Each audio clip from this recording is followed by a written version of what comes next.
We've got one more team in the EU SCC to qualify on today. One more team to send down to the losers bracket. Some high-octane Smite up to this point. Lots of 2-0s between all the teams that we've seen play so far today. Could be more of the same. Could be a 3-game set. Those are literally the only two options. So I'm playing ball with 100% certainty here. Mifflin joins me on the desk for the fourth and final set of the day. And Miff, up to this point, we've seen a lot of one-sided Smite over here in EU. The expected teams, I think, winning so far. Bisco, Team Copyright, and Belt Slap winning so far. In our fourth and final set of the day, Winter Frogs up against Late to Scrims. And you know what? I think this one probably going to go as expected as well, because I know all of the names on Winter Frogs, like literally every single one, and I've actually played against some of these guys back in the console days.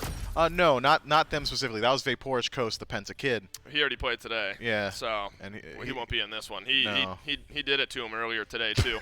Winter Frogs versus Late to Scrims. That is the last team in that qualifier round, down all the way at the bottom. And then the loser of this one will move on to face the winner of Sacred Hunters versus the Radical Rodents in the losers round number 2. Let's talk about the Winter Frogs, Miff. We had a Winter Dogs over in North America. They were always the favored North American SCC team. The Winter Frogs over here in EU, to your point, probably favored in this matchup. Kana, Sarpei, Angry, Preds, and Spudio, a team that has played together for a little while. At least individual members of this team have played with one another.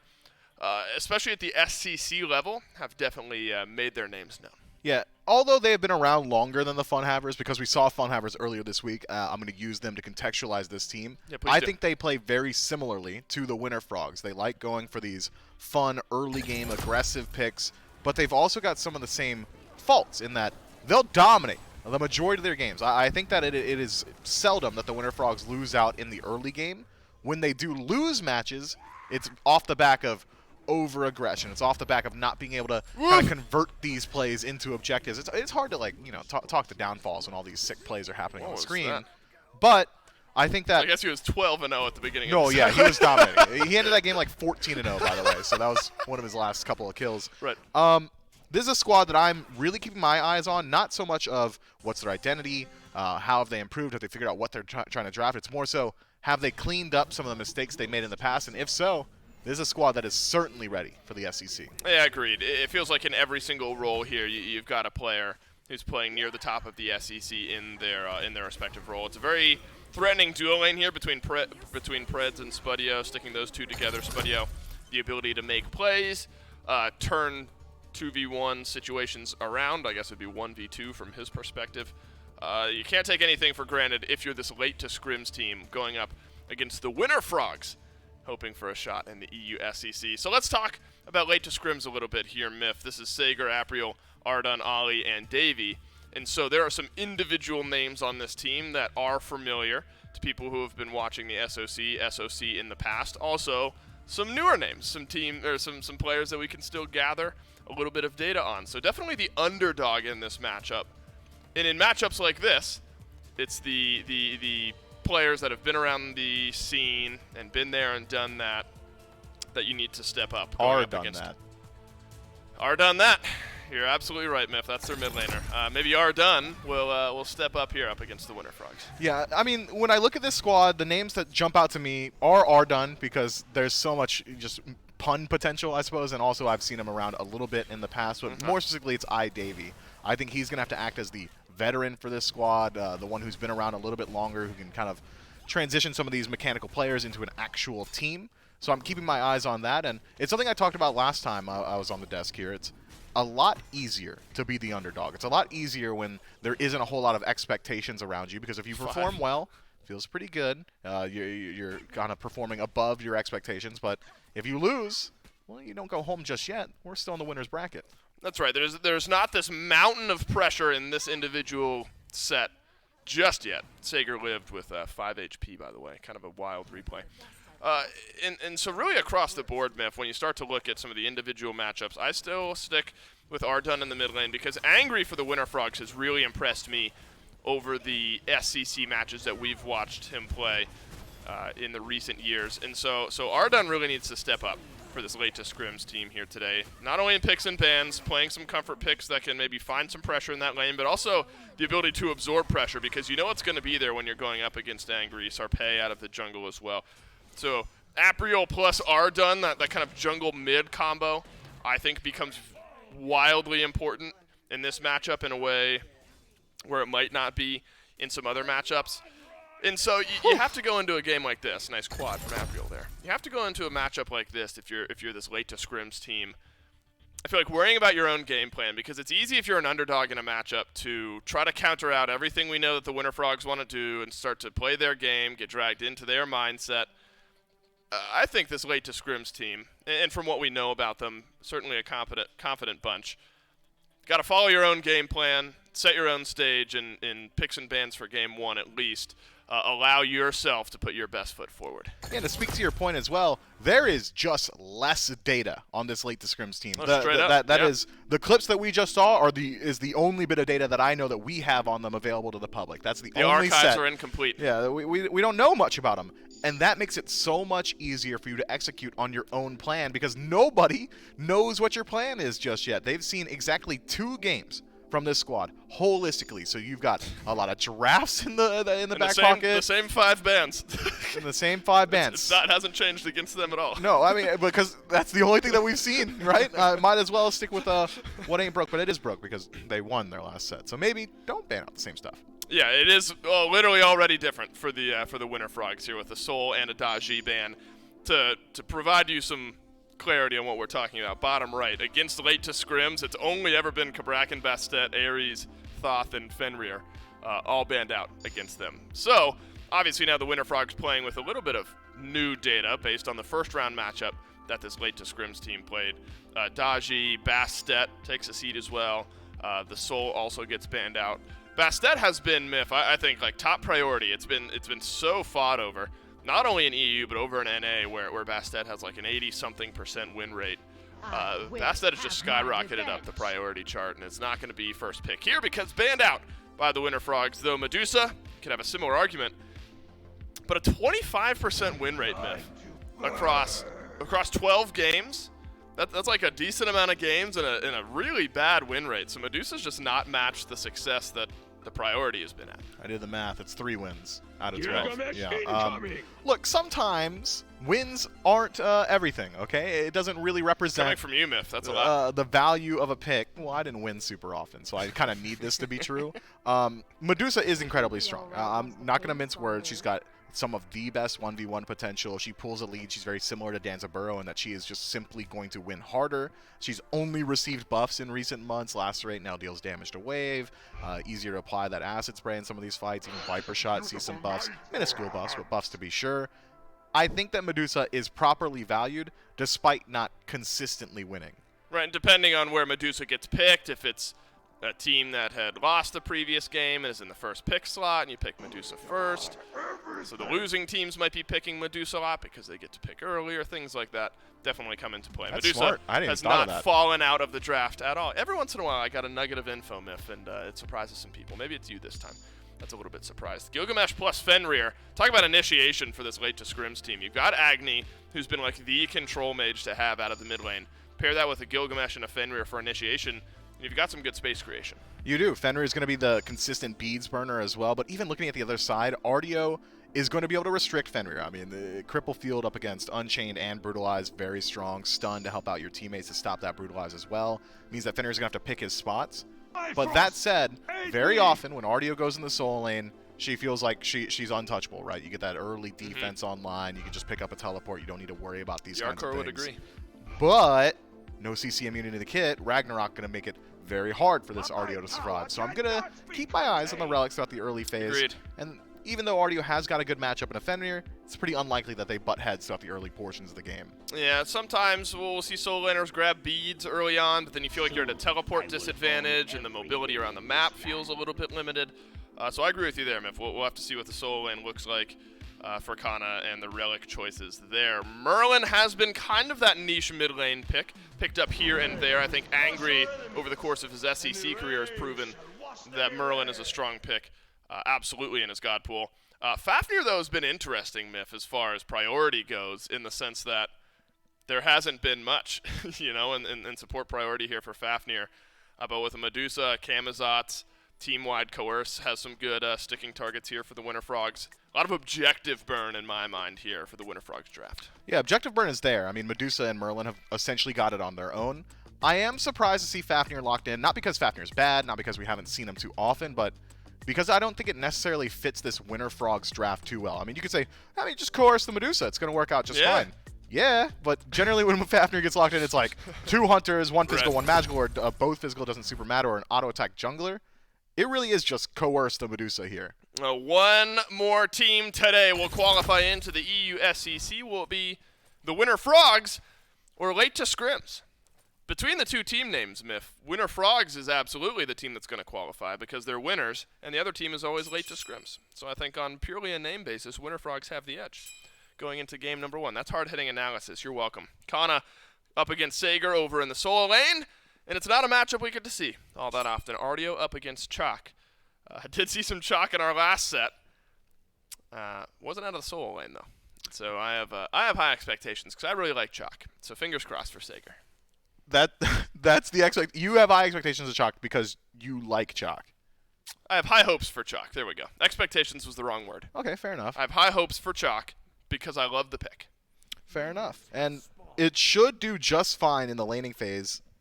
Sager does not have to worry about jungle ganks nearly as much. Gilgamesh going to have a little bit more CC lockdown, and Chalk just deals with Camazotz all right, has CC immunity in the ultimate, self-sustain in the kit, going to go a long way as well, and doesn't have to really contend with anti-heal early on. Generally, when we see Chalk in a solo, you're matched up against somebody with Tainted Steel. Not the case this time. Vampiric Shroud for Kana, going to help out with power, going to help out with survivability, but won't really hinder this Chalk out of solo. Love the double frenzy over in the duo lane, and pressure is put out on both sides, but it's Spudio left a lot lower than Davey on the other side. No surprise, though, that Medusa feeling a little bit more comfortable with that early clear. Uh-oh. What about this? Davey already used the Bifrost. No escapability. Beads used. No stun was going to connect anyway. But getting the beads off the Heimdall, Miff, a nice start early on. I love the very simple rotation there from Preds. Yeah, walk into the jungle and late to Scrims just walk up to the wave. Pretty easy to find the rope-a-dope, but Preds not able to connect the hammer. Does not necessarily matter, though, because you got your value regardless. Davey losing out on that defensive relic, and he's right to do so. I think even if he barely beads the hammer, like if he gets stunned for half a second, probably lose out on like 60% of his HP just from some Viper shots, just from the Acid Spray, the Lacerate. So, right to do so, but just a little unlucky that he wasn't actually going to get hit. Right, it looks a lot better for him if the axe actually hits, right? We'd be like, sick beads. Right, it was the correct play anyway, but the axe didn't connect. Double stun from Ollie. There's a brutalize through there. You never really know with some of the duo lane skirmishes early who's just going to stick around a little bit too long. We've seen a lot of first bloods this week coming out of the duo lane. And actually, Miff, junglers haven't shied away from those real early game ganks either. Right? We've seen some of those level 2, level 3 cringe ganks. Looks like it won't be the case here in this game, as both junglers heading on over towards the right side of the map. But feels like duo's been really chaotic as far as early pressure, early kills in a lot of these sets. Yeah, it's just because of the pathing of jungle. When we go for that speed to red start, you don't really want to rotate back towards solo lane because there's not a whole lot of farm there. So instead, we see these junglers kind of lean towards the duo lane a little bit more so, just because even if the gank doesn't go well, there's so much farm on that side of the map that you can fall back and not lose out on too much pressure. I would say that it's pretty unlikely that we see Sarpei make a whole lot of rotations over towards the duo lane, just by nature of Davey playing Heimdall, and Heimdall is super annoying, probably the second safest hunter in the game right behind Charybdis. You've got CC immunity, the ultimate, that is also a dash, and a teleport that is essentially a global, so very, very difficult to lock down this Heimdall. If he doesn't want to step up, if he's not going to, you know, not use his one, I suppose, because he's also got that additional vision, then you could get to him, but when's he not using the one? Never. Yeah, probably not very often. You did want to keep an eye on Kana's relic choices. It is beads to start off for the Artio. So if at some point the support Fenrir rotates all the way over to this side of the map, you know, throughout the game it'll be helpful, of course, but early on, pre-level 12, Kana selecting the beads, sensing that maybe there's going to be extended pressure out from Apriel on this side of the map. Maybe Ollie makes a rotation or two before level 12. No, but that does open the door, Miff, to in-out rotation potential. If Sager sees an opportunity to teleport over to one of these lanes early in the game, that's an advantage for late to scrims. Also, if Sager gets pushed out, you just get to teleport back in a little bit quicker. But the beads choice just shows Kana, I guess, sensing that might be enough CC on this side of the map and lack of escapability in the RDO and needs a little bit of help. Yeah, I would argue he's right to do so as well. Anytime you go for that more selfish relic in the first slot, it really does open up the door to a lot of pressure. So I think just going for that safety, better to have it and not need it than the other way. Sarpé forced into the bat out of hell as the first Ragnarok of the game gets used, and it's an immediate flicker out by Angry. And so a relatively simple disengage for the Winter Frogs. No relics have to get used. But Ollie does send out the Ragnarok. So early look at where some of that pressure might fall. Angry obviously had beads just in case the Ragnarok had connected onto the Merlin, but there is some safety there with the flicker away. Sarpé does have the bat out of hell. And so the target Smith actually might end up being sort of difficult for Ollie to find throughout this game. You might hope that Spudio is the one left in range without beads, because that's an early glimpse at how Sarpé also, just by nature of being Camazotz, it's going to be a very difficult target. Yeah, bat out of hell, just always going to get you out of every single situation, man. It removes you from the playfield. It creates so much space. Yeah, everything. All the jokes and all the puns you can go for. I would say that Preds probably... Hey, I'm here for you, man. I would say that Preds is probably going to be the ideal target for Ollie once we start to see these supports rotate towards the center of the map, because he's the only guy who doesn't have beads, and going for sovereignty that early on with already some flat pen available to Ardoon means that there's potential for this Agni to at least drop him low enough to force him back to base. TKO is probably the name of the game as of right now for late to scrims.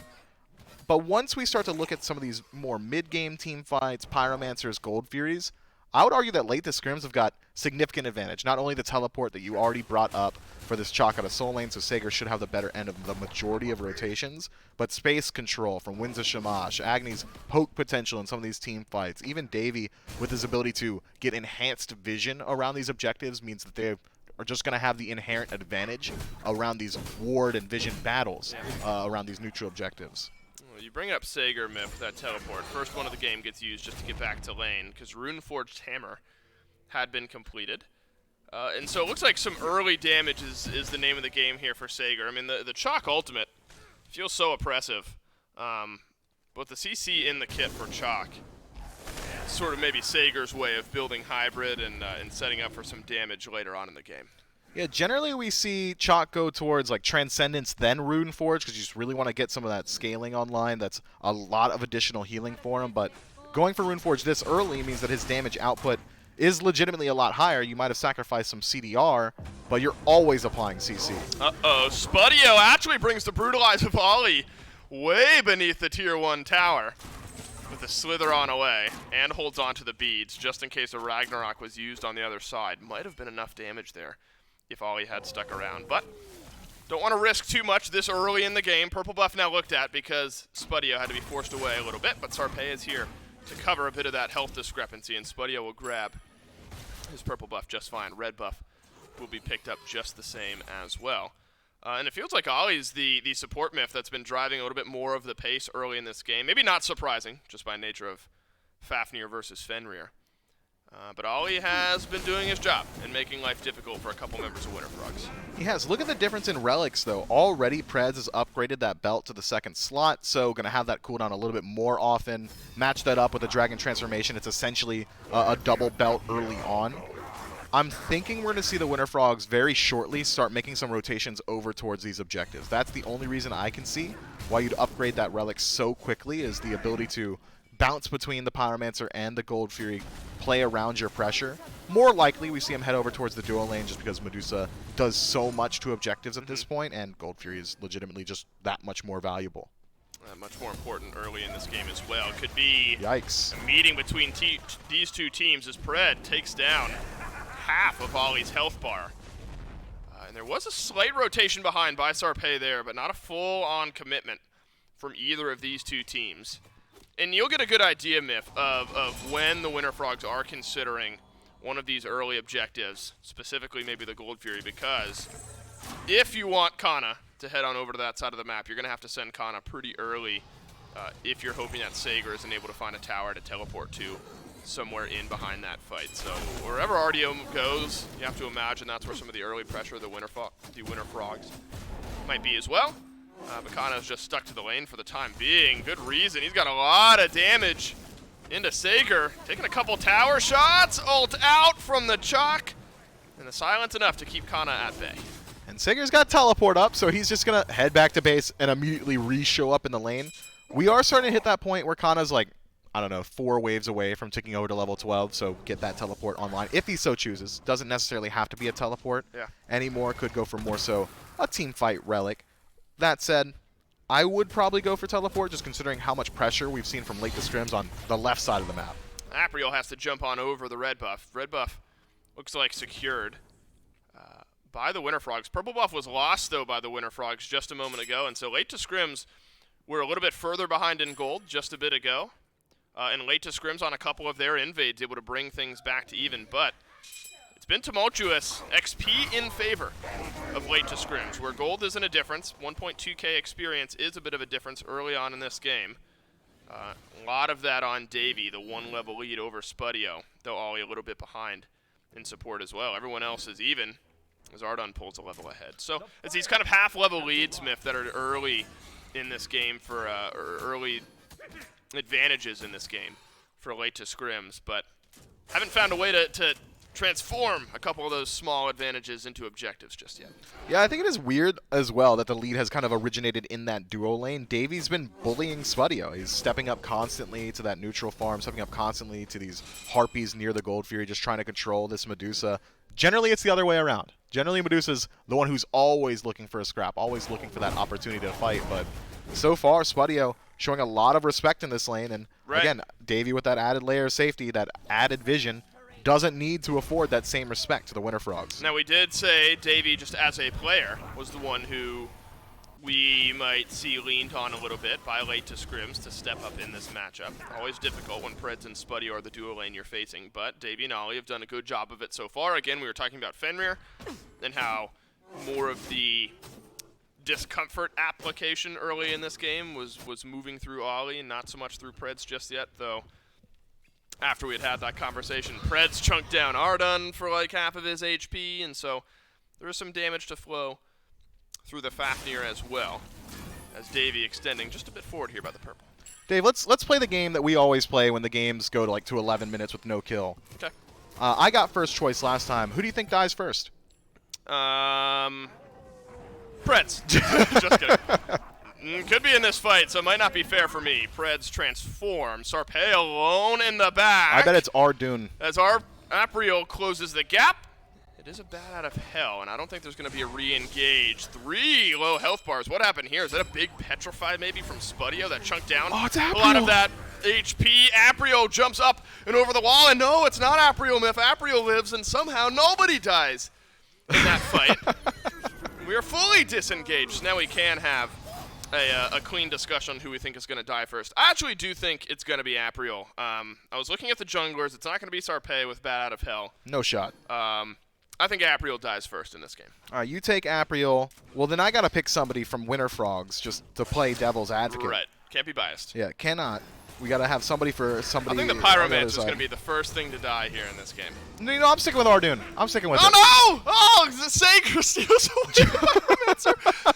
That's a fadeaway from the Chalk. That's what you pick him for, to steal away those objectives. Sager walks forward, takes the Pyromancer away, and hey, it's a 1,000 gold lead to late to scrims. That was a clean early objective for this Winter Frogs team, and experience spikes up just a little bit there as well. And that's taking away one of the early advantages of this Winter Frogs draft, isn't it? I mean, with the Merlin and the Fafnir, and if you had rotated Spudio there, this early objective shred is what we figured the Winter Frogs might lean on, and sometimes just a good play takes it away. Yeah, Sager goes unchallenged. He just walks up like, maybe I throw out the axe, and it finds pay dirt this time around. I think now, with Pyromancer down, despite it not going to the Winter Frogs, they can feel more confident in their ability to force a fight around this dual lane, especially with this positioning, man. Late to scrims are so far up all the time. Oh, look at this. Apriel, the one I picked to fall first. Under pressure. Jump away, though, by the Gilgamesh. Angry filling that space now in behind. The Merlin is rotated over to this side of the map. You see Kana as well back from base. He's walking over towards left. Gold Fury could get pulled here. The late to Scrim's close enough by. It might be a fight. Dave, I want to add another layer of entropy to our game here. Okay. Over, under, what time do you think it's going to happen? I'm going to say past the 17-minute mark, but if you are so betting... you think 4 minutes from now. Wait, so I'm supposed to say before or after the 17 Yeah, before minute or after 17 minutes. Oh, God. That's this next 3 minutes is going to go quickly. I think it's after. Okay. I think we're chilling for another 3 minutes. Surely not. They've been chilling for 14. Right, so what's another 3? I suppose you're right. What's another 3 minutes when we've been hanging out all game long? I mean, it truly depends in my mind if one of these two teams starts to feel comfortable enough to pull the Gold Fury. Because we're not fighting over... Oh, and they haven't been. We're not fighting over nothing just yet, right? I mean, we haven't reached that level of chaos. And now we're down to 2.5 minutes. I think we're. I'm moving the goalpost to 18. Ooh, 18 does keep things interesting. 18 would have been my minute mark. Okay. I think I could take or leave 18 minutes. I'll say past 17. Sub 18. You're giving yourself a 1 minute window? Giving myself a 1 minute window. Past 17, but beneath 18 is my guess. Might even be beneath 17 if Spudio, unable to get out of this initiation from Ollie, which he is able to do just fine. Gold Fury looked at. We got to chill out for 2 minutes. 2 minutes here, team. We got to just take a breather around the Gold Fury for a couple of minutes, but then immediately fight after the 2 minute mark. Late to Scrim's a little bit more aggressive as far as their positioning right now around the Gold Fury. But Myth, both teams seemingly happy with the pace of this game. The 1,000 gold lead, not that massive. Maybe Winter Frog's feeling okay to catch back up and outscale. I don't think either of these teams outscales incredibly hard. If I had to give the edge in a late game team fight, let's say hypothetically this game goes to 30 minutes and we're still sitting 0-0 across the top. All right. I'm probably favoring Winter Frogs. Easy. You've got a Merlin, you got a Camazotz, you're scaling on Medusa and Fafnir. Gonna feel pretty good, but it is worth noting some very significant power spikes have just been hit. Soul Gem for Ardoon finished up. We're going to be looking at either a Rada Zahuti or a Chronos Pendant for Angry very shortly. That should be the go button. Or maybe like the Scrims, just choose now. Wow, we are in the final hour of the 17-minute mark. we move over to minute 16 here. And level 16 for a couple players. Let's go. So far in the game. Gold Fury considered, but dropped on down by late to Scrims. Ward coverage great for both of these teams around the Gold Fury, so no one's going to be taken by surprise. Oracle control there's is the teleport. For the Winter Frogs. You're right. Teleport in. 40 seconds, It squad. can't be Preds. 40 seconds. Preds Ragnaroked back in, but he jumps up and over the wall, buying us another few seconds on the 17-minute mark that we've got set for ourselves here. Merlin Lance Angry over in the mid lane. Fire Giant. That's fast. Waits over on the right, and it's Gold Fury that we're fighting over now. Preds in the fray. Transformation is out. But the Gold Fury gets dropped. Preds is stunned. Jumps out. We got 15 seconds to reach the threshold. No! It's 16:47. First blood goes over to late to Scrims, and the second blood is there to follow as well.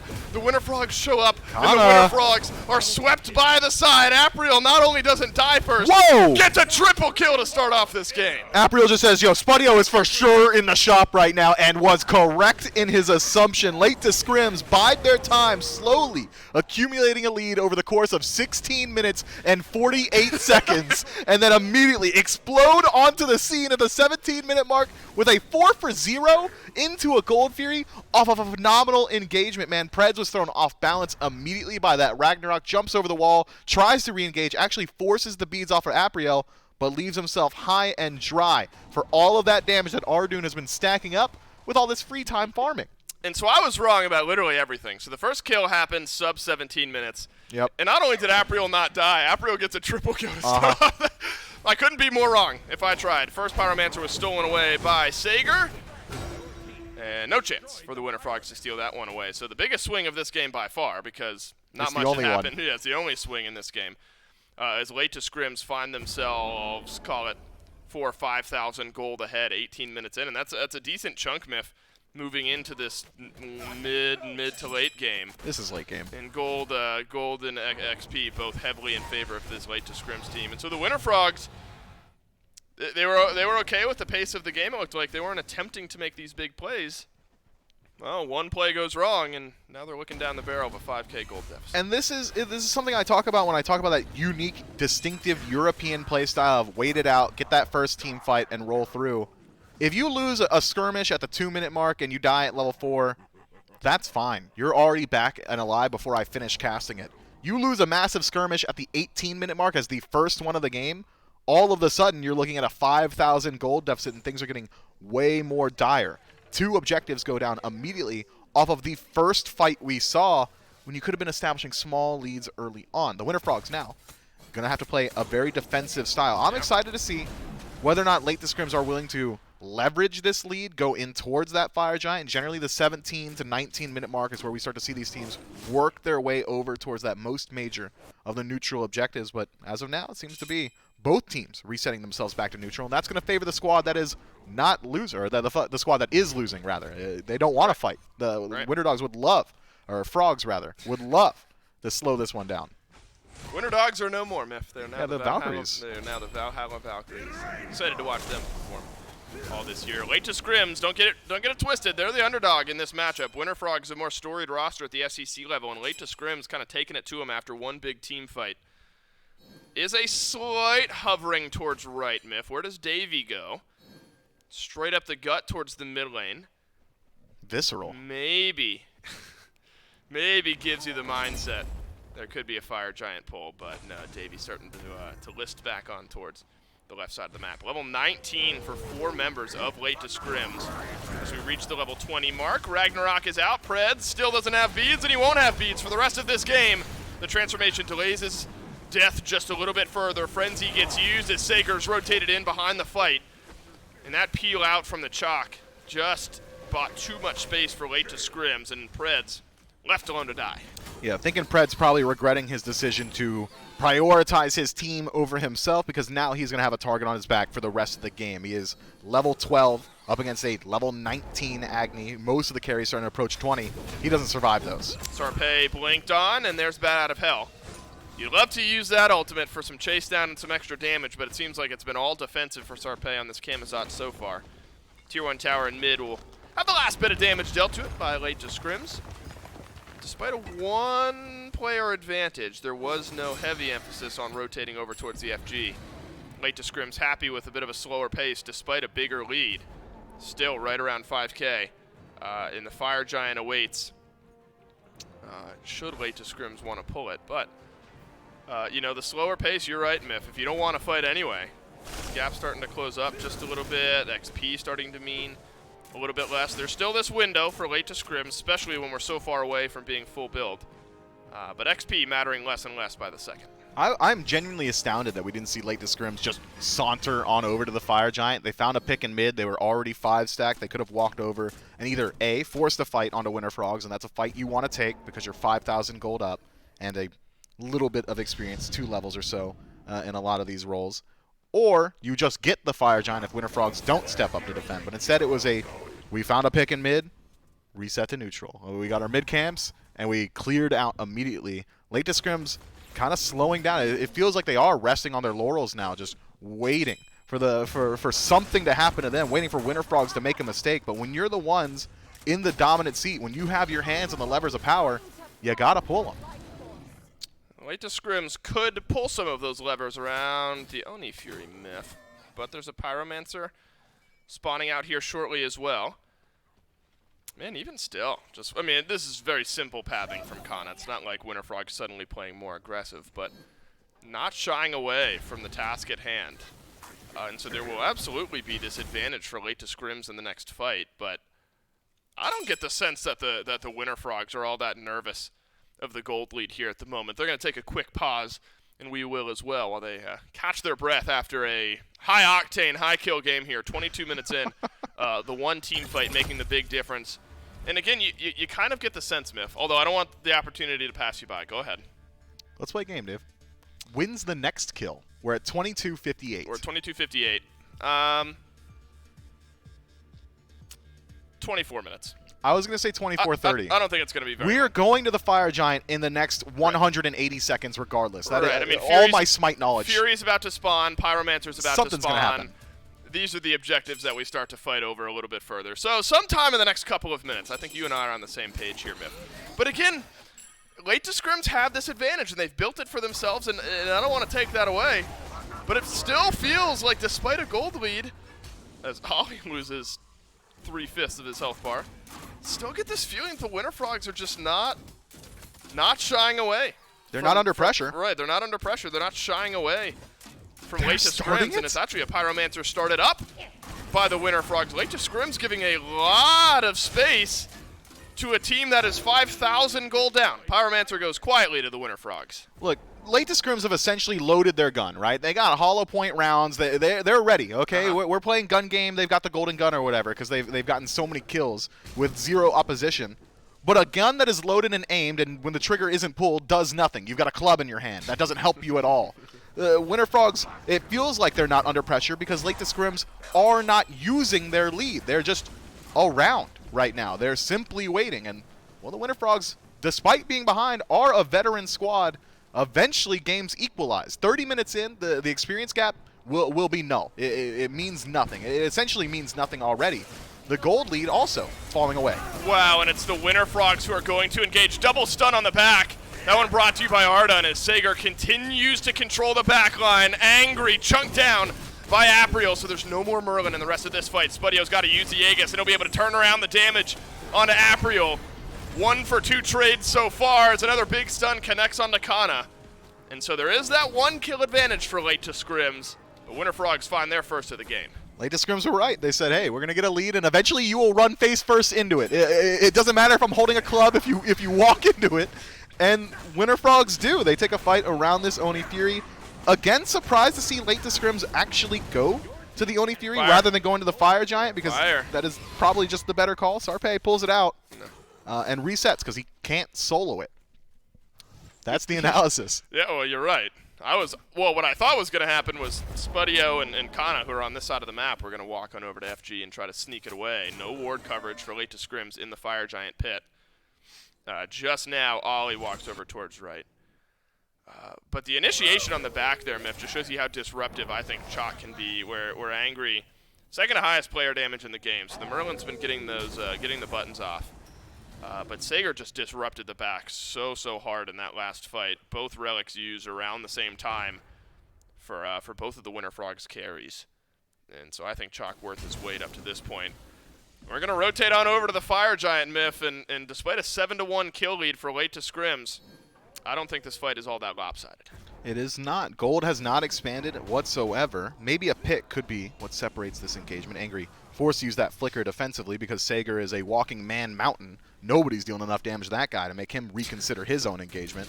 And Fire Giant pulled out late to scrims, first to an objective. And Fire Giant's going down quickly here, but Fire Giant gets dropped. Preds gets stunned. Into the back goes Sager, and it's both the carries left alone with a Chalk, but both the carries doing just fine. Sager's now thinking twice about where he is. And what's more, Kana has won a lopsided fight on the other side of this engagement. Late to scrims, now reeling as the solo laner's been taken down. Ardun has as well. So someone on the front line and someone on the back line, both mitigated. Now the Winter Frogs have a 5 versus 3. The difference in this team fight is that Preds doesn't immediately get picked up by Ollie, so he actually is allowed to use that Dragon form. Speaking of Ollie, may have stepped too far forward, loses his life to Spuddio. Well, the Winter Frogs have done nothing all game long, but by their time, the 3rd kill of the fight drops down. The 4th kill of the fight drops down, and now the Fire Giant, its price on the menu is free. Late to scrims, we'll have to watch it go down, and the Winter Frogs officially take the lead. The first time late to scrims start the objective themselves, they lose it and the team fight. So I now have to issue an apology. Late to scrims were right to play defensively. Yeah, they knew. They knew. They simply knew. And Winter Frogs knew it as well. They eventually got to that 30-minute mark. There were more kills than 0, as I had predicted at like the 10-minute mark, but eventually this composition from Winter Frogs will at least slightly start to outscale. I thought maybe a wrench would have been thrown in the works because of Preds going for that bracer rather than a beads, but Ollie was not able to connect the Ragnarok, and the team fight goes handily to the Winter Frogs immediately afterward. Now this is the largest separation we've seen in the entirety of the game. And not in gold, but in map state. Fire Giant on 5 members. Should be about time for the Winter Frogs to group up. I don't think this is a state where you even necessarily need to go through the towers. If they find any individual pick, just one, Yeah. I think the Winter Frogs can just walk in towards that mid-right Phoenix and start going forward. But considering there's only towers on the left side of the map, might as well start there. Tier 1, Tier 2, those are going to burn away incredibly quickly. But what we see from late to scrims is actually very interesting. Just seeing if maybe someone steps too far forward, maybe if someone's isolated on this side of the map, or maybe late to scrims can force it back in a base race situation. So late to scrims are on the Tier 2 on right. A couple of the backs channeled. 2 members of the Winter Frogs head on back. But the late to scrims squad is going to juggle out their backs as well. Kana is going to walk down lane and find no one. Luckily for the Winter Frogs, Spudio has kept up his push. So left side Tier 2 against late to scrims is going to start to receive a little bit of pressure here in Sarpei. Almost a walking ward right now, giving Spudio the information that he needs to cleanly lock down the Tier 2 tower. All 3 Phoenixes in late to scrims base are open here. Every relic is ready for the Winter Frogs. All the ultimates are there as well. I think you're right, Myth, with 2 minutes, 2 full minutes left on this Fire Giant buff. We're going to get at least a look or two at the late to scrims base defense. Late to scrims are knowledgeable of where Winter Frogs are. They all 4 core members walk over that ward, so grouping up on the left side should look good. And their defense is strong. You were talking about the disruption of Chalk. That's easier to apply in these simplified fights. The damage output of Agni, very easy to keep these guys out of your base. It's just about poking and prodding for late to scrims. Kana starts to open up that gap a little bit. Angry has to flicker away. Bracer providing some utility to the Winter Frogs here. Second push of the Phoenix about to arrive as the minions walk in towards the left side bird.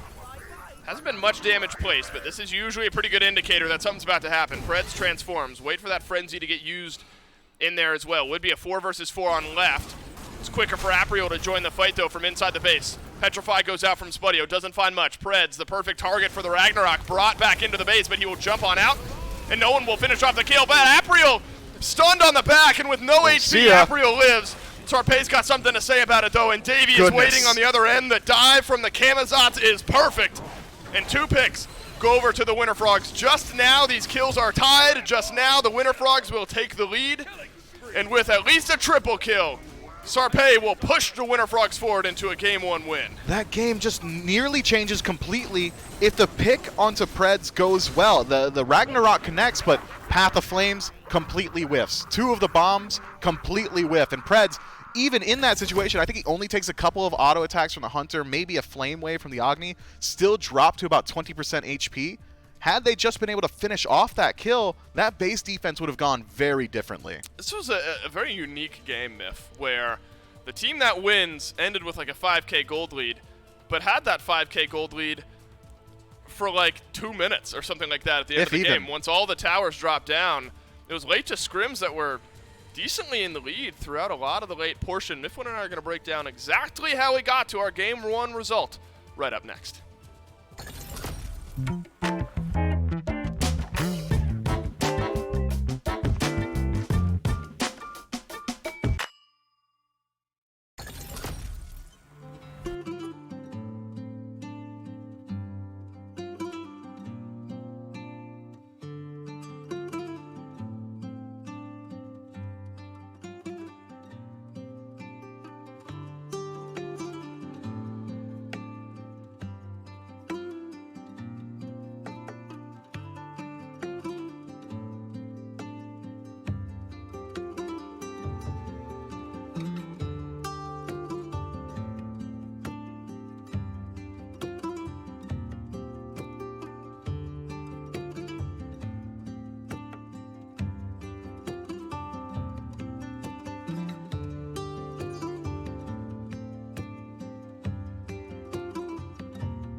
the Winter Frogs, the winner of game number 1 after a, I don't know, I would say early lead for late to scrims, but we'll call it a mid to late game lead for late to scrims.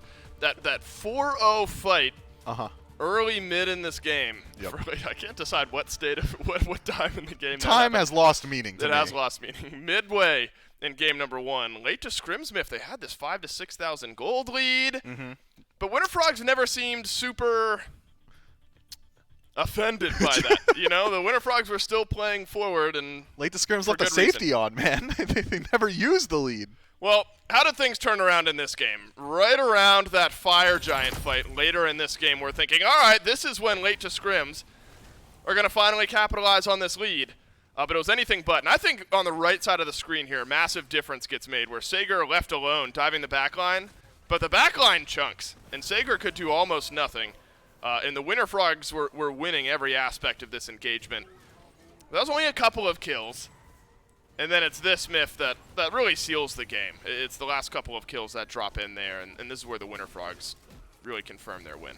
Yeah, that engagement goes south the second that Ollie wasn't able to connect the Ragnarok onto Preds. You similarly have got Sarpe and Kana working together on the dive. Sarpe doesn't have to worry about return damage because he's a bat out of hell, removes himself from the playfield, very similar to how Freya ultimate works, and Kana is just locking people down for him, whereas Chalk is but a man mountain to be sure, but still pretty easy to lock down because he's massive and he's walking right in front of both of your carries. We also got to see like a Category 5 natural disaster arcane stance pull-in from Merlin there. I believe he gets like a full channeled ability on about 3 targets and then immediately disengages and has to deal with Sager in the back. And I think he's fine with that because Chalk, sure, very survivable, has a lot of disruption, can distract you for a fair deal of time. But with that build, not a whole lot of damage. Yeah, Miff, we just never saw the power of the gold lead for late to scrims in this one. Apriel 4-3-2 was 4-0 or 4-1 at one point in this game. It was a 3-kill start in that early fight, and that really slowed down. And so the Winter Frogs, you know, we were saying, well, why are they playing so slow? Things like that. I mean, that first fight back in really showed us why. I mean, obviously, late to scrims, I think, knew the relative power of the Winter Frogs going into a fight like that. And so I guess the ultimate question is, what is there that late to scrims could have even done differently? I mean, if you're not willing to fight with that, like, 3, 4, 5, 6,000 gold lead because you know you might lose, and so maybe it's the correct decision not to fight. I don't know. If you can't fight with the lead, what can you fight with? Well, you're right. The answer for late to scrims there is to simply fight sooner. If you're saying to yourself, okay, well, their draft gets better later into the game, and we're at a later portion of the game, so we don't want to fight. Their draft gets better the later in the game. So the longer you wait without fighting, the stronger the Winter Frogs draft is going to get regardless. You have to play around your own strength points. But instead, it was the Winter Frogs choosing the majority of the engagements, and then I think it was a point of frustration from late to scrims where they pull out that Fire Giant in a 5-on-5 engagement and get crushed for it. They do. Winter Frogs take game number 1. How will picks and bans for game 2? Sway our decisions on who we think is going to win. Remember, 1 win away now are the Winter Frogs from confirming a spot in the EU SCC. All is not lost. If late to scrims lose this game, there's still a chance to run through the losers bracket. 2 more teams up for grabs in the losers bracket of this EU SCC qualifier tournament. Winter Frogs find themselves, Miff, in that second pick slot. Seoul was the first ban for Winter Frogs, despite being in first pick last time. Late to scrims sticking with very similar bans, if not the exact same. Kepri's been very popular, not only in this set, but just in the EU SCC in general. Izanami, Thoth, taking away the priority pick in a few different roles. Yeah, I think with Fenrir being banned out here, I thought we would see late to scrims go back towards that Fenrir because that was your consistent engage tool. My next guess, and I'm glad that it got locked in before I said it, but I'm going to expose myself you haven't even anyway. looked at the screen yet. Yeah, well, you know, I'm a Battle Sounds veteran, man. I know what Agni sounds like. I thought it was going to be Medusa. I thought that was a pick that would establish a lot of pressure. You still have got a lot of pretty strong mid laners available to you as well. Instead, the Agni locked in. He's consistent. He's safe. He doesn't necessarily have the worst matchups in the world. There's not a whole lot of counter picks coming his way, so a safe first pick, but you lose out on a lot of the pressure available. And Winter Frogs, they take notice, and they take the Medusa for themselves. Yeah, Medusa plus Daji as well.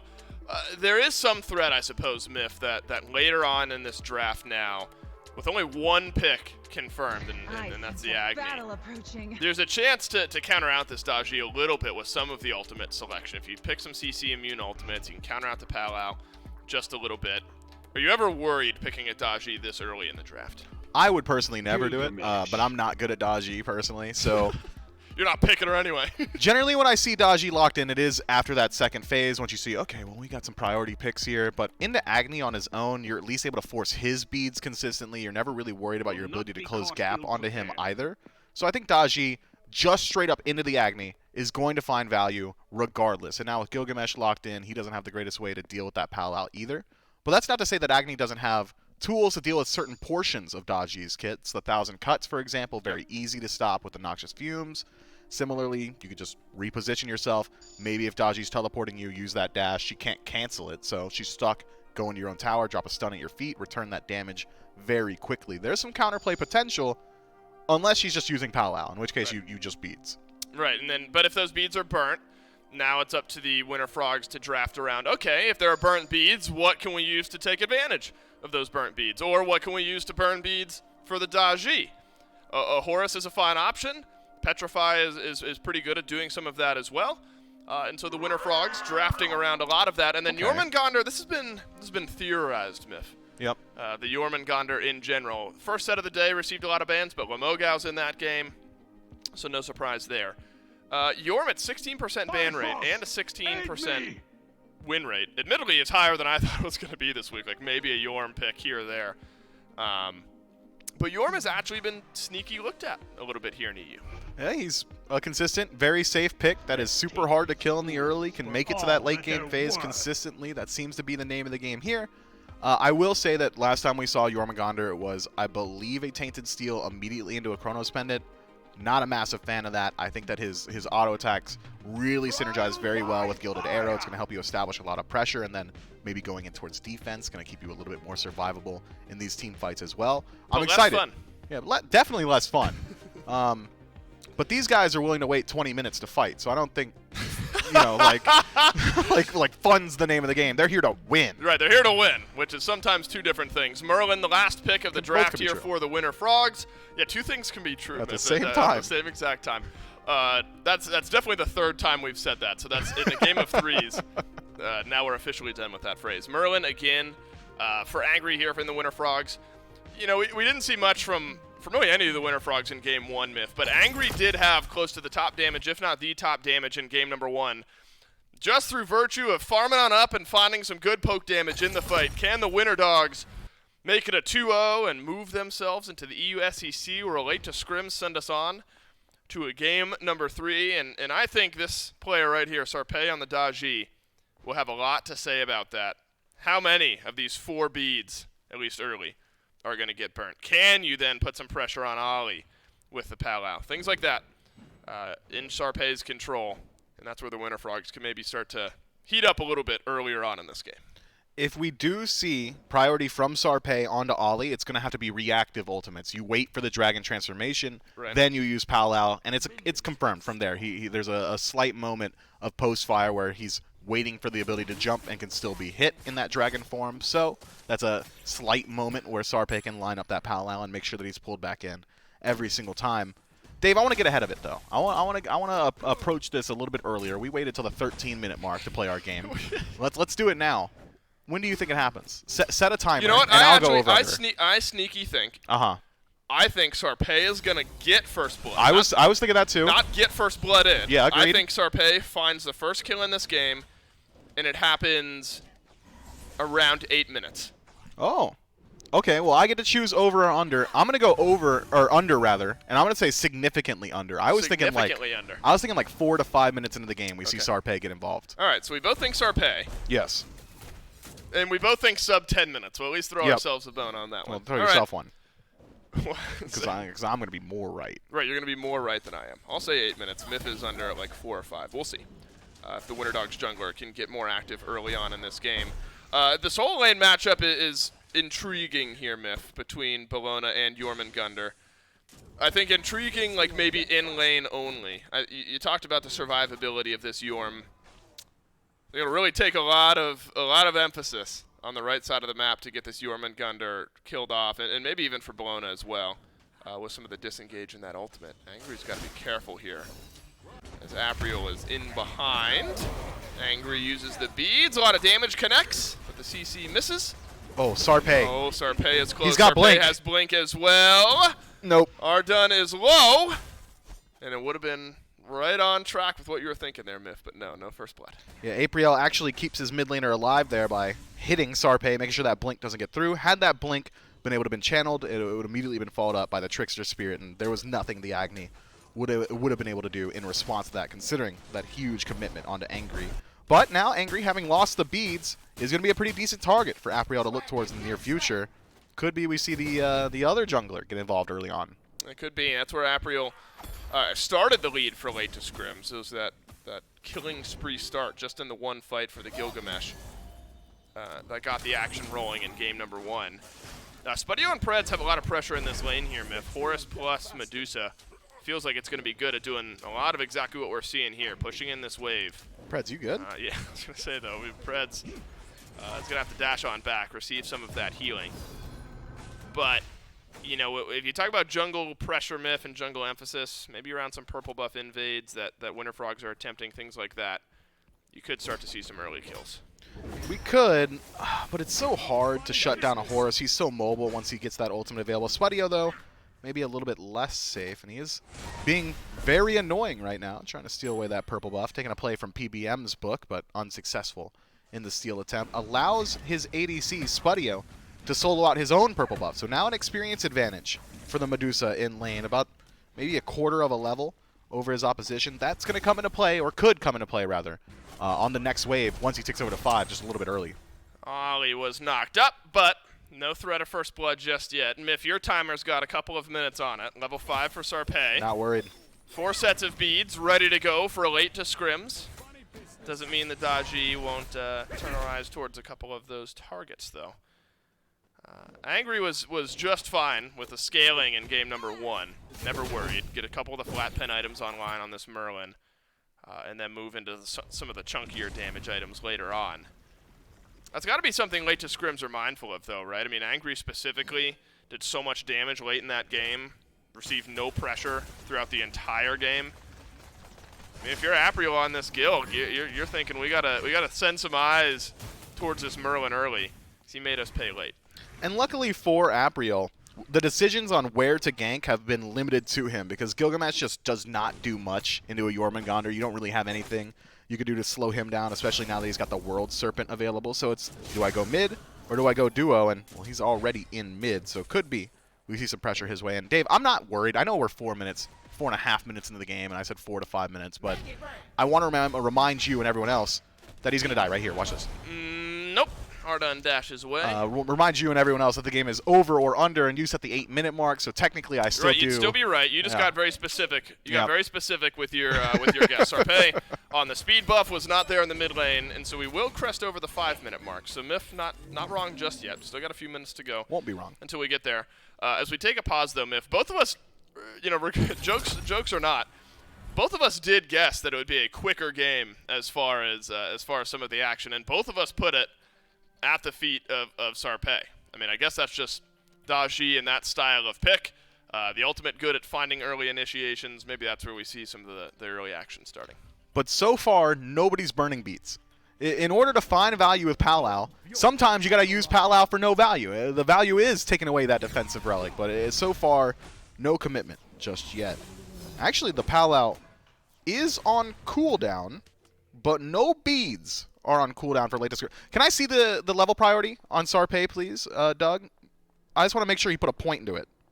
Yeah. He did. All right, so okay. Just used it. Maybe at some point during the pause, Sarpe went up. And that's it. Threw some chains out, didn't connect on him. Whatever. Minute on that cooldown.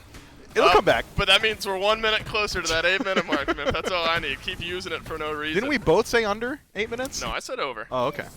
No, I just said 8 minutes. Oh, you fair. said you took the under, though. Oh, you're right. So I can't take the same.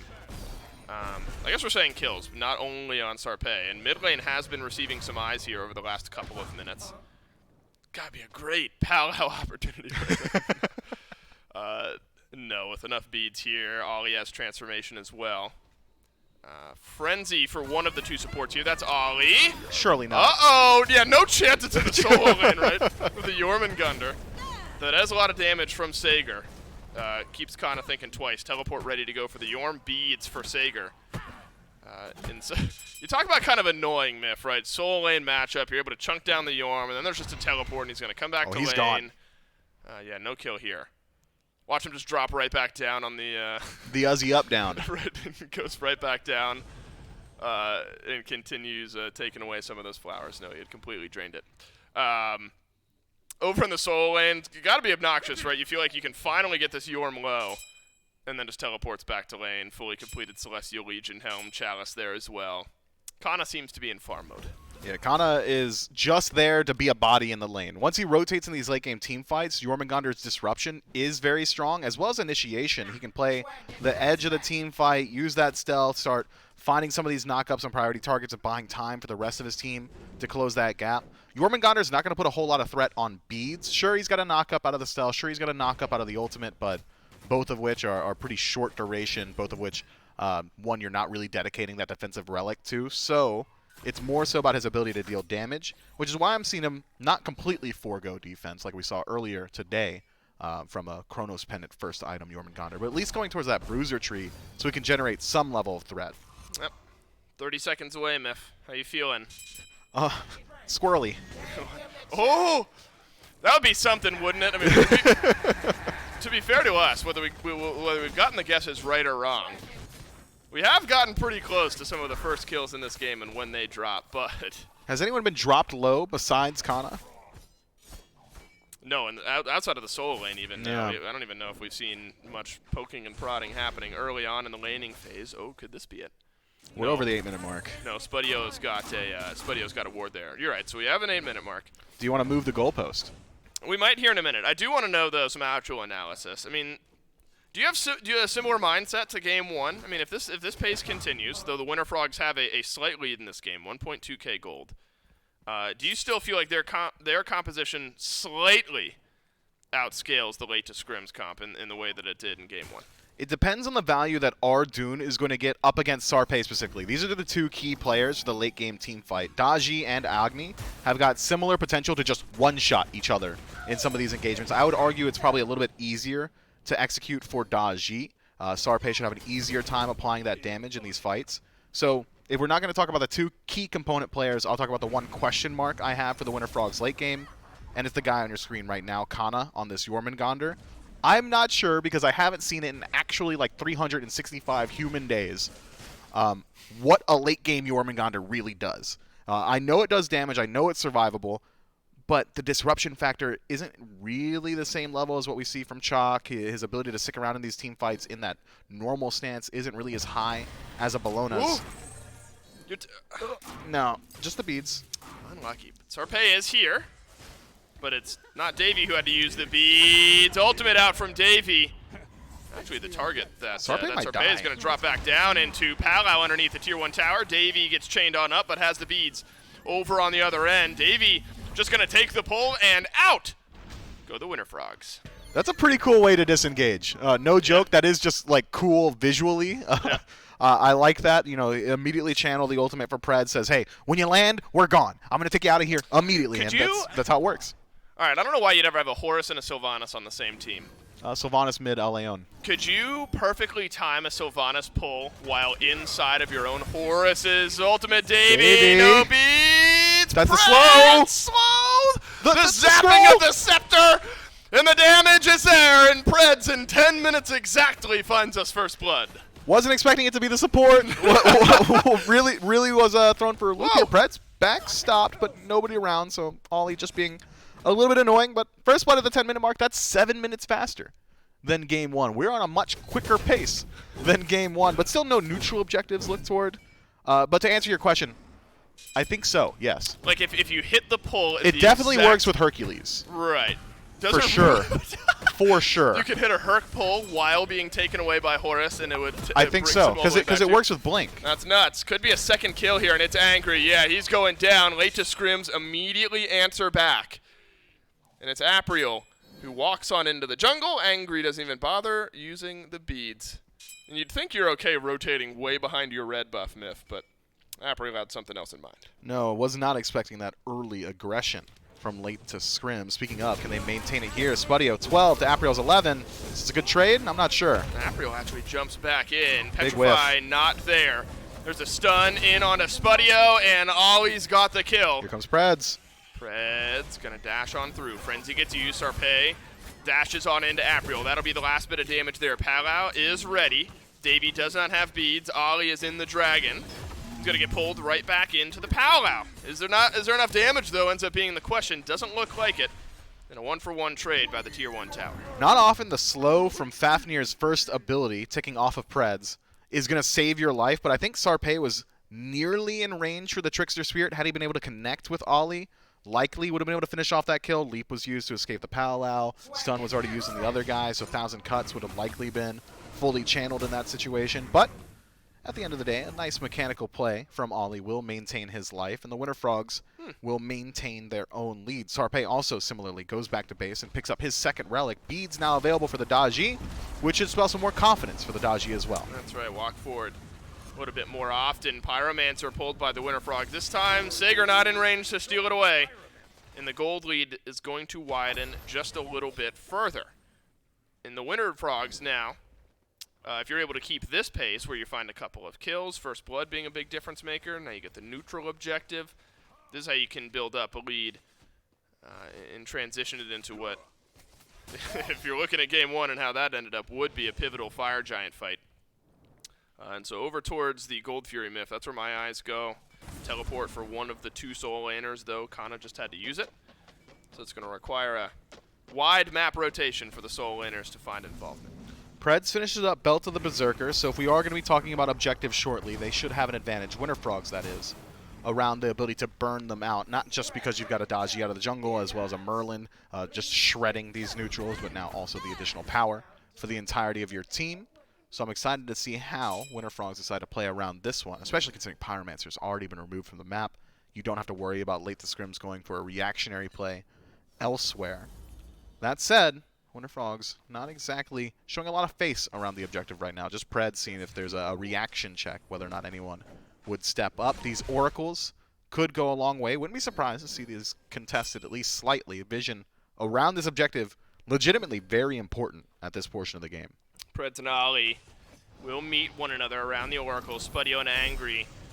I think the damage numbers are there for the Winter Frogs, and they are. So late to scrims misses out on even splitting the oracles. And you're right, Myth. Vision confirmation around the Gold Fury could be a big difference maker. When you're looking at a difference of 2,000-3,000 gold, that's late to scrims getting back into the game if the Gold Fury gets confirmed by them, and the game gets a little bit further out of reach if the Winter Frogs are able to snag the early objective here. But it looks like, you know, and this is what happened in Game 1, where you saw like a couple minutes, and in this case really like 1 minute of early fighting, and then we just pumped the brakes until late on in the game. There was another 10-minute gap, finally fought around the Fire Giant yet again. So the teams kind of get their beak wet with a little bit of fighting. They say, you know what, I enjoyed it, but I want to get some more items before we do this again. Yeah, that fight didn't go as cleanly as either team would have liked. 2-for-2 trade at the end of the day. Winter Frogs, though, may be happy with the pacing. Whoa, this Gold Fury is going down quickly, and late to scrims will steal it away. It happened in Game 1. It's going to happen again in Game 2. It was Sager again, man. Sager jumps away. This guy's a bandit. Scourge. This is the thing that grabs it. Winter Frogs lose out on the objective. And luckily, the gold lead doesn't shift that much. But late to scrims were able to deny it from the Winter Frogs. This Sager guy is an animal, bro. He's on full demon time around these neutral objectives. That is that should be on notice now. The Winter Frogs now realize if they're going to do it, they need to have eyes on Sager beforehand because it's not going to go down easily when he's around. That's as simple as it gets. Maybe we get to look back at it, Dave. It's Sager sauntering on up. Last time Chalk, this time Bologna. And he's going to walk in and press 3. Pretty simple. Yeah, even I could do that. No. Right? Even I could press 3 every once in a while. Let's not get crazy. No, not as. I mean, I can't press 3 as good as Sager does it. Timing it around the objective steal, that's for sure. Kana's taking some damage. Yeah, a dropkick against the Yorm isn't going to be doing much for you there, April. There's something funny about that. Get back. Okay, never mind. And then then April leaves. Tier 1 tower goes down on the right. And so a little more gold infuses into the back pocket of the Winter Frogs. And this is when we saw game 1 slow down again, is when the Fury got taken, the Pyromancer got taken, and there's nothing to fight over, right? EU very disciplined when it comes to... That's a good word for it. If there's not an objective to be fighting over, why fight? And so we're going to chill out, farm back up, and wait for those objectives to come back. So we get a Power Spike roundup. We're starting to get a lot more defense online for Sager, going down that Cloak of Concentration tree. Runeforged finish for Apriel. Not going to do a lot up against Jormungandr because you can't CC that guy as Apriel, but everybody else going to take additional percentage damage once he applies it to him. And this is something Ardune's been going towards a lot so far this week, this Soul Gem in the 3rd slot. That's something that most players have kind of foregone. Soul Gem's really fallen off the face of the planet, but it is still a pretty strong power spike. 12% lifesteal, 10% cooldown. If you're foregoing Chronos Pendant, I mean, you got to get that CDR somewhere. Stacks very well with the CDR you're already getting from Spear of Desolation. Will help out your survivability not only for yourself, but your team as well. But there's a reason not many people are building it. Ardune sticks around to send some bombs Winter Frog's way. Now he's thinking twice about his decision. Angry, that's big damage. Onto the Agni, confirms the kill for the Winter Frogs, and the Tier 1 tower should drop down in the mid lane as a result. Oh, he transforms, but he's got everyone from the Winter Frogs looking at him, and when it rains, it pours. We've learned that today here in Georgia. 2 more kills roll through for the Winter Frogs, and 2 more towers as a big gold swing happens. I think they could just keep backing up. I was not going to say keep going. Or maybe it's a roundabout. Preds going up to the air. To the Fire Giant? The Fire no. Giant. Okay, yeah, okay. All right. It's on over to the FG. That's good, too. But guess who's on the map, Myth? Sager is here! Get him. Yeah, stop him! Sager is walking forward, has the ultimate. Yeah, this is smart. There you go, Winter Frogs. This guy, when the hot hand is there, pull back in onto Sager. Should be a kill, at least an ultimate. One more. Output. Uh-oh. Apriel's in the back with Preds, and Apriel is winning that fight. Preds will not die. Yes, he will, as Davey has found the opening. Bifrost awaiting on the other end. Apriel being chased down now by Sarpei. And we have gotten a little messy around the FG. Apriel will go down. Dropkick no good. And now Ardune and Ollie, last 2 on the map, but Fire Giant's been denied. You know, it might not be Sager, but there still is good steal potential here. Ardune hovering nearby, and Spuddy was taking a lot of damage. Yeah, that's what we just saw, where even in a numbers advantage, a lot of that burst found the backline of the Winter Frogs. And so in a 4 versus 2, the Fire Giant's still not feeling comfortable enough when the artillery of Ardune is ready to go and swinging for your backline. And so job done, Myth, by late to scrims. You lose the fight, but the remaining members on the map will stall out the FG. And this is the difference in veteranship, I believe, now showing its head. Winter Frogs had a small lead in the early, and sure that it's not the fastest pace we've seen, but they used that lead to force fights around the Gold Fury. Unfortunately for them, doesn't go their way, but very likely could have. Fight did, Gold Fury did not. Then they immediately regroup around the Fire Giant, or regroup around the Tier 1 tower, force an engagement there because they still are nursing a slight gold lead. And they win that engagement, pushes the lead even further, and then immediately reset. Okay, we found our picks, we found some structures, let's go for another objective. They force the fight on late to scrims, who are still trying to scrabble back into position, trying to re-find their footing, and it continually pushes this lead further and further in favor of Winter Frogs. This is the position that late to scrims found themselves in, where they were 5k up, and they just waited. Winter Frogs are not affording late to scrims that same opportunity. They said, you need to earn your farm. Yep. If you want to play the map, you're going to have to play where we're playing, because they're creating threat everywhere. Now regrouped yet again on another neutral objective. Oni Fury spawned up. It's that second wave of respawns where the fighting could continue yet again. There was nothing around the Pyro. Doesn't look like, Myth, there's going to be anything around the Oni Fury either. Surely late to scrims know that this is happening. Just respawned. They don't have much vision, though, and there is good vision from the Winter Frogs on the right side entrance to the left side jungle. And it looks like the Oni Fury will quietly head its way over into the, I was going to say into the Phoenixes, but I guess technically there's little doors by the Phoenixes where that Oni buff goes to let the minions walk out with it. Yeah, what do you think the minions are like talking about in the barracks when they, all of a sudden all their weapons are set alight? Oh no, my sword's on fire. Right, it's a Game of Thrones moment, right? Although I don't want to spoil. There's probably you don't know either. I read the books. I'm waiting. He's gonna put that last one out. I'm sure of it. Uh-huh. It's been a couple years. All right, let's play our game, Myth, with George R.R. Martin. He's taking that one. He's never releasing it. Yeah, we'll see. Fire Giant, though, is pulled now by the Winter Frogs just over the 20-minute mark. Kana burning away at Ollie.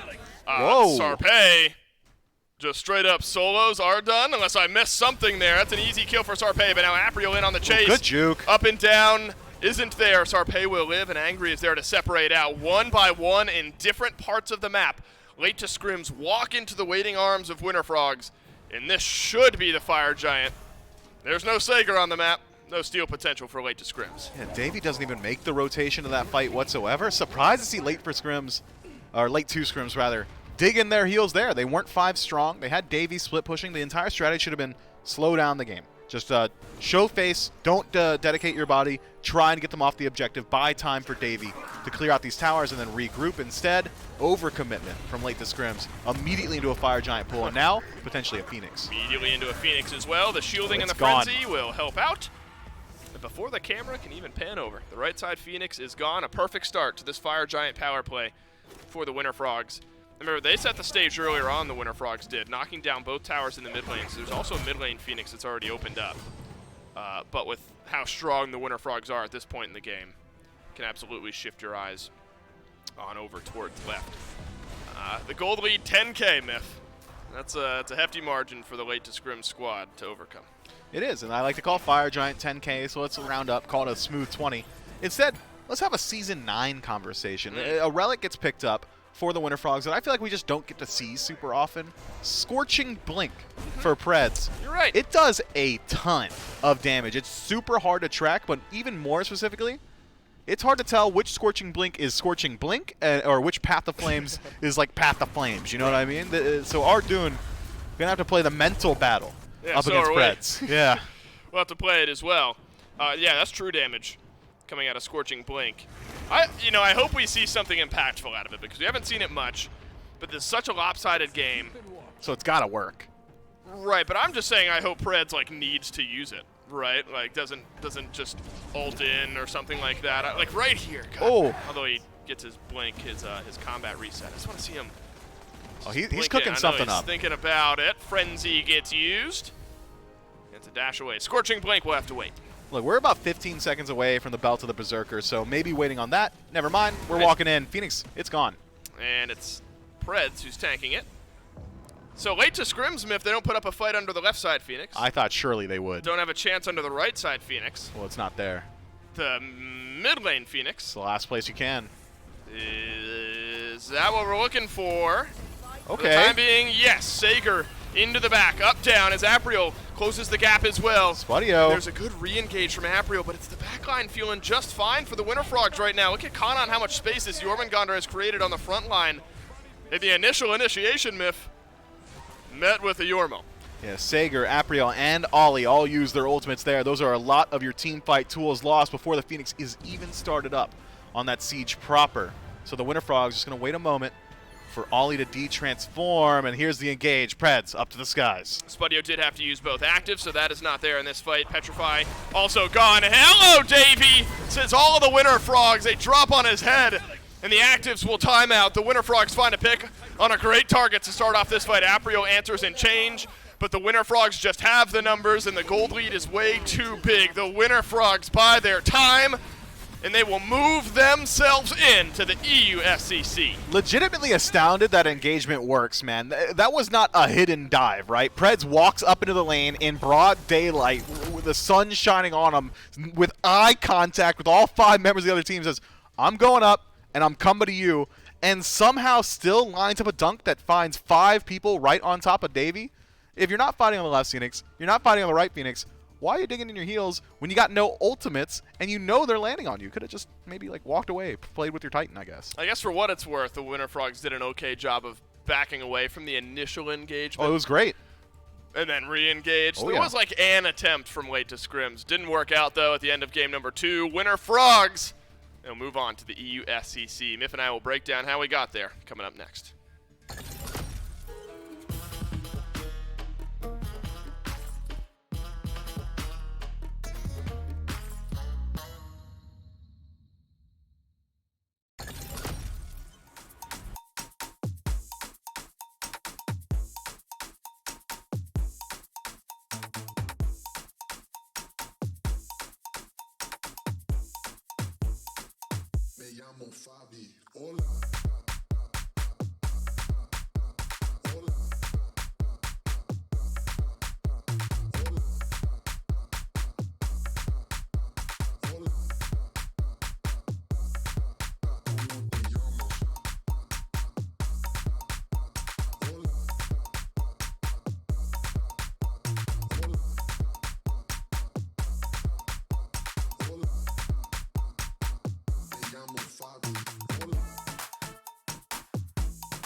Winter Frogs, the fourth team today that qualified to the EU SEC. 2 more teams will qualify by the end of the weekend, and that is the losers bracket that'll send 2 more teams into the EU SEC. Only a couple weeks away at this point from the start of Season 9 of the SPL, and the time is now to stock up on gear from Season 8 of the SPL. One more chance to get Smite Pro League gear at shop.smiteproleague.com Sunday. This sale ends, and sale is right. Discounts across the store at shop.smiteproleague.com. So if you're looking for SPL gear to celebrate the start of the SPL year, have no fear. What? Shop.smiteproleague.com is here. Come on! Someone's got to buy something, man. Someone's got to buy something for that. That is unreal. Let's get a all right, either you buy something or you remix it. Those are your options. I don't know if you can remix that. The original's always better, than anything that could be remixed. But head on over, shop.smiteproleague.com. Winter Frogs Myth in a very similar game to game number 1, able to grab the win. It's different in the sense that they were never fully behind. No. It was a very even game, and then the first fight that ends up happening, it's kind of midway through this game, is when the Winter Frogs start to pull ahead. And then one more skirmish a little bit after that is the beginning of the end. almost for this late to scrims team. So, right, it's 2-2 at 17 minutes. Yep. Somewhat close game.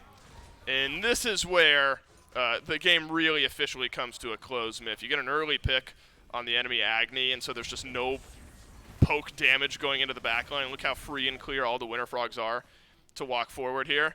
I thought we were going to go for a Phoenix after the fact, but you knock down both towers, you get a couple kills. It's a massive gold swing in this game, and that's really what gave the Winter Frogs a big lead. And that's the difference between game 1 and 2. Late to scrims were in the exact same position at the 17-minute mark that Winter Frogs are in. They were actually literally the exact same, 5,000 gold separating these two teams.